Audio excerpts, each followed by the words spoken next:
My friends, I greet you in the name of God, Father, Son, and Holy Spirit, Mother of us all. Amen.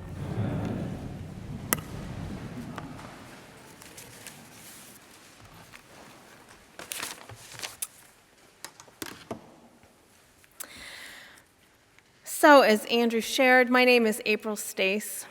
I am the priest in charge at Church of the Epiphany, which is a tiny little rural church in upstate New York, just outside of Ithaca. I'm also a professor on the faculty of the General Theological Seminary, which is quite close to here. It's a seminary of the Episcopal Church. So I'm a priest and a professor, and I'm also very, very gay. I thought that might be important to name. However, it has not always been clear to me or to those around me that I am, in fact, very, very gay. And I'm sure many of you had the same story in some ways. When I was a kid, when I was in high school, I was so super femme. I had long hair. Something else I do is I play the harp. Girls that play the harp all look, very femme. And so nobody could believe it when I came out of the closet. In fact, they really couldn't believe it, especially my mother. And she was so unsure that she said, "Well, are you sure?" And then she started to list some ways that she thought, including the long hair and the harp, and maybe I wasn't actually gay. And the thing is that after a while, that kind of response, especially for a young person, it starts to get to you. And you start to think, well, maybe these people are seeing something in me that I can't see. Maybe I don't know maybe I don't know myself as well as other people know me. So I decided to give it another shot for a couple years. This being straight business did not go well. Long story, don't need to tell you that. But let me tell you another story. And this was from when I lived here in Manhattan, because I lived here for many years. And I was a hospital chaplain for part of that time. So this was probably 5 or 6 years ago. I was sitting with a man who lives on the street. He was, of course, in the hospital, which is why I was talking with him at all. He was very, very, very sick. I remember being shocked to see on his patient information tag that he was only in his early 40s. I thought he was maybe 80 or 90. So he had clearly lived a hard life. And he was telling me about his process for collecting money when he was on the train. And so I asked him, what is it like to depend on other people so much in that way? And he said, it's honestly not that bad. Sometimes people will give me $100. But most people just don't even see me. I don't know if they're pretending or what, but that's the worst part, is not being seen. Our gospel reading today is one of the more famous stories of Jesus not being seen or understood for who he was, although, really not being seen and understood is something like a theme of Jesus' earthly life. The religious leaders mostly did not see him for who he was. The disciples tried, but mostly had to be constantly corrected and reminded by Jesus about who he was. Certainly, most of the people who followed him didn't even really get what he was about. In fact, the people who did get him were mostly people who were misunderstood and unseen themselves. But this story today is about Jesus once again trying to come out of the closet in an important way. He has been teaching and traveling, and he comes home finally to teach in his own hometown. He's coming back, and he's going to share himself and who he is with people who were his village, the people that raised him and knew him. And how was he received? Well, he isn't, really. The people who know his family, and knew him as a child and adolescent and young adult, hear him teaching and reject his teaching on the basis that they know who he is and they know what he's capable of better than he does. Maybe you can imagine how that felt. I'm certain that many of us here can imagine it and have actually experienced something like it in other ways.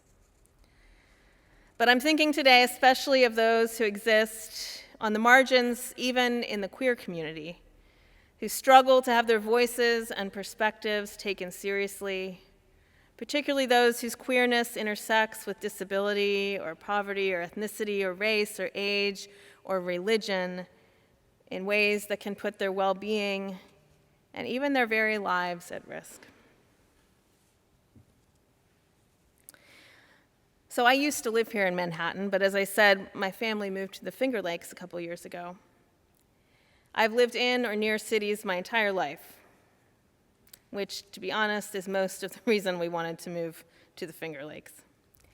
After so long being in an environment like wonderful New York City, where it was at least somewhat normal to be queer and be out and also be a priest, I've been surprised to be in an environment where, say, parents are not always supportive of their kids. I have a high school child, and so I hear a lot about this from him. Because I was in kind of a bubble when I lived here in New York City. I knew a lot of kids whose parents were very supportive. And as an even bigger surprise, that so many people don't even know that there are versions of Christianity that actually celebrate queerness as part of the diversity of creation. A creation that reflects, in fact, the very face of God. So I've suddenly found myself being the first lesbian priest that people have ever met, or the first person people have felt comfortable talking about their gender identity with, and being the priest in charge at a parish that is, for some people, the first church where they've ever experienced a community of faith that encourages and celebrates diverse expressions of gender and sexuality. The reality, of course, is that I had been living in a very blue bubble.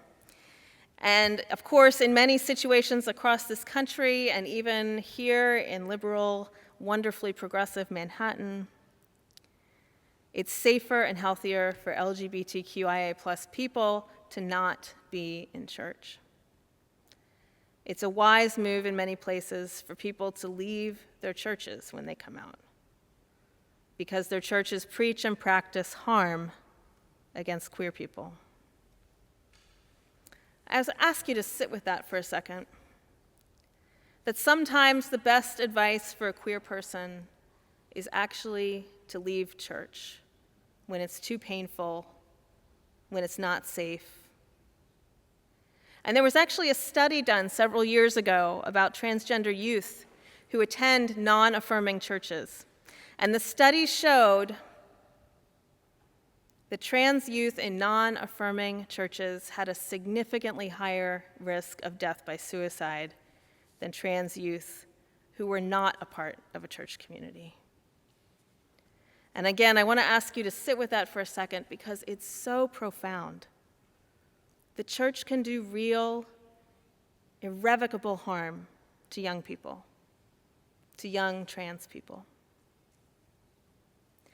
And let's also sit with the other part of the study that showed that trans youth who are a part of a church who affirms their identity and supports them in their transition have actually better outcomes than those who do not attend any church.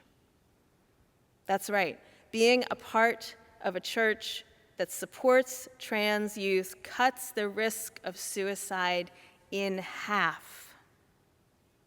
Half. Do not ever doubt the importance of church being a place that can save the lives of young people and all people when we allow space for people to come out and be seen and valued. So in the gospel reading that we just heard, Jesus comes home to preach, but no one really believes that he knows what he's talking about, because he's just Jesus, you know?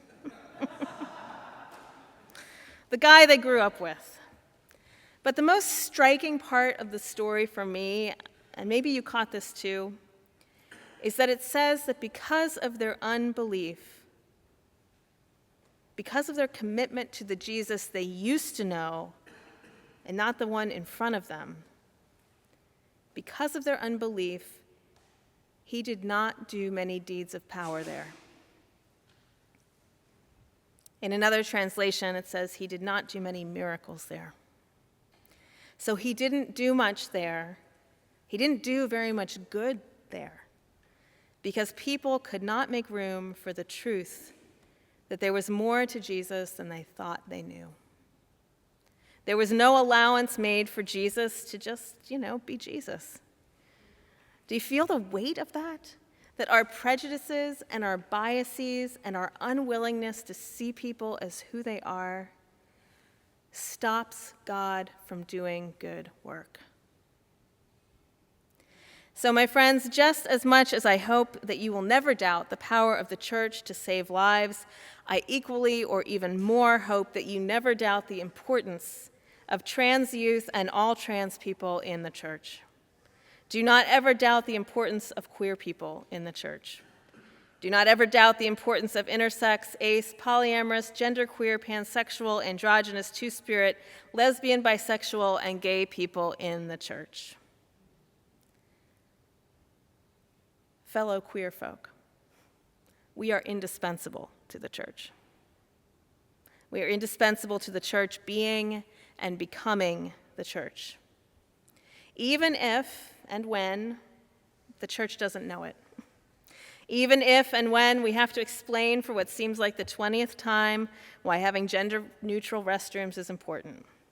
Even when we have to argue for what seems like the 50th time about why gender and trans-inclusive language is important. And even when we have to remind folks for what seems like the 100th time that families don't just look one particular way. And sometimes being family has very little or nothing to do with blood.